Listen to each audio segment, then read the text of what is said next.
Viewers আসসালামু আলাইকুম। Schooling টার্মের পক্ষ থেকে আমি কবির হুসাইন সবাইকে স্বাগত জানাচ্ছি। আমাদের আজকের টপিক হচ্ছে এইচটিএমএল টেবিল।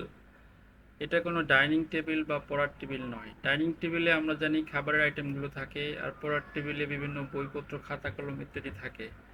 কিন্তু এইচটিএমএল টেবিলে তাহলে কি থাকে? এখানে থাকে হচ্ছে ডেটা বা তথ্য। আমরা ইউজারের জন্য বিভিন্ন ডেটা বা তথ্য রিপ্রেজেন্ট করি এই টেবিলের মাধ্যমে, বিভিন্ন রিপোর্টিং আমরা শো করি এই টেবিলের মাধ্যমে। আমরা এইচটিএমএল ট্যাগ সম্পর্কে পূর্বে টিউটোরিয়ালে জেনেছি। এই টেবিলটা হচ্ছে একটা এইচটিএমএল ট্যাগ। এই ট্যাগটা টেবিল শুরু এবং টেবিল শেষ। টেবিল নাম দিয়েই ট্যাগটা শুরু হয় এবং টেবিল নাম দিয়েই ট্যাগটা শেষ হয়। এবং আমরা জানি যে ডাইনিং টেবিল তৈরি করা হয় কাঠ, তারপরে পেরেক ইত্যাদি দিয়ে। আর এইচটিএমএল টেবিলটা তৈরি করা হয় টেবিল রো এবং কলাম দিয়ে। তাহলে আমরা কি বুঝলাম? যে টেবিলের মধ্যে রো থাকবে এবং কলাম থাকবে। এই রো এবং কলামের কম্বিনেশনই একটা টেবিল তৈরি হবে। আর টেবিল রোটা হচ্ছে অনুভূমিক, যে ডিরেকশন সেটা হচ্ছে রো, আর লম্বালম্বি যেগুলো সেগুলো হচ্ছে কলাম। রোকে আমরা টিআর দিয়ে প্রকাশ করব, আর কলামকে হচ্ছে টিডি দিয়ে প্রকাশ করব, আর টিএস দিয়ে হচ্ছে টেবিল হেডারগুলোকে প্রকাশ করব। এই দেখতে পাচ্ছেন একটা টেবিল, যেখানে কিছু ডাটা রয়েছে। এই ডেটাগুলো, এই যে রেড কালারের যে ডিরেকশন সেটাকে বলা হচ্ছে রো। এগুলো হচ্ছে রো। দেখতে পাচ্ছেন এখানে তিনটা হচ্ছে রো। প্রথম রোটাকে আমরা টেবিল হেডার হিসাবে চিহ্নিত করেছি, যেটা টিআর এর মধ্যে টিএইচ দিয়ে প্রকাশ করা হচ্ছে। টেবিল হেডারগুলোকে টিএইচ দিয়ে, টিআর এর ভিতরে টিএইচ। আর বাকি যে টিআরগুলো আছে, এটা একটা টিআর, এটা একটা টিআর, এই টিআর এর মধ্যে এটা একটা টিডি, এটা একটা টিডি, প্রত্যেকটা ডেটা হচ্ছে একটা টিডি, এটা একটা টিডি, এটা একটা টিডি, এটা একটা টিডি, আর পুরোটা হচ্ছে রো। সো এখানে তিনটা রো এবং তিনটা কলাম। কলাম হচ্ছে লম্বালম্বি যেই ইয়েটা ডিরেকশনটা দেখতে পাচ্ছেন এখানে, এটা হচ্ছে কলাম, তিনটা কলাম এখানে। আশা করি বুঝতে পেরেছেন।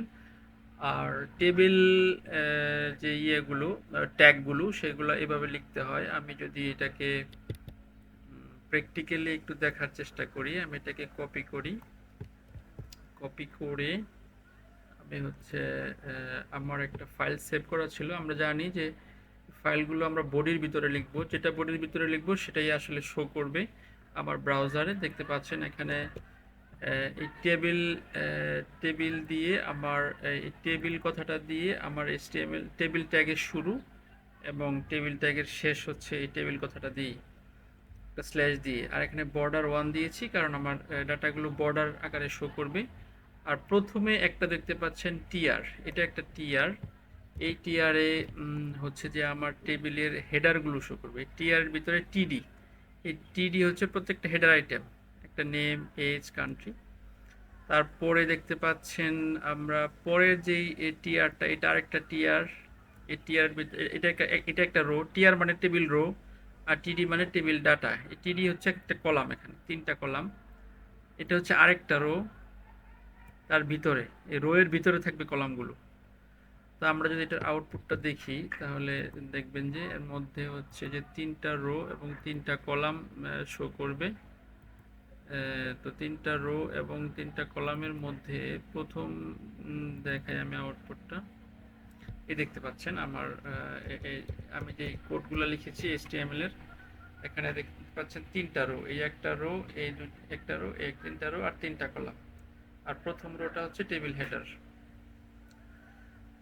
টেবিল রোকে প্রকাশ করা হয় টিআর দিয়ে, আর টেবিল হেডারকে প্রকাশ করা হয় টিডি দিয়ে, টিএইচ দিয়ে। টিডি দিয়ে হচ্ছে টেবিল ডেটা। দেখতে পাচ্ছেন এখানে এই টেবিল দিয়ে টেবিল ট্যাগ, যেটা দিয়ে টেবিল রিপ্রেজেন্ট করে, আর টিআর দিয়ে টেবিল রো, টিএইচ দিয়ে টেবিল হেডার, এবং টিডি হচ্ছে টেবিল ডাটা। প্রত্যেকটা টিডি এবং টিএইচ কি করে টিআর এর ভিতরে থাকে, আর সবাই থাকে টেবিলের ভিতরে। থ্যাংক ইউ সবাইকে। আশা করি বুঝতে পেরেছেন টেবিলের বিষয়গুলো। আপনারা গুগলে সার্চ দিলে টেবিল সম্পর্কে আরও বিস্তারিত অনেক কিছু জানতে পারবেন। এটা ছিল বেসিক। আশা করি এটা আপনাদের উপকারে আসবে। ভালো থাকবেন সবাই, দেখা হবে পরবর্তী কোনো টিউটোরিয়ালে। আল্লাহ হাফেজ।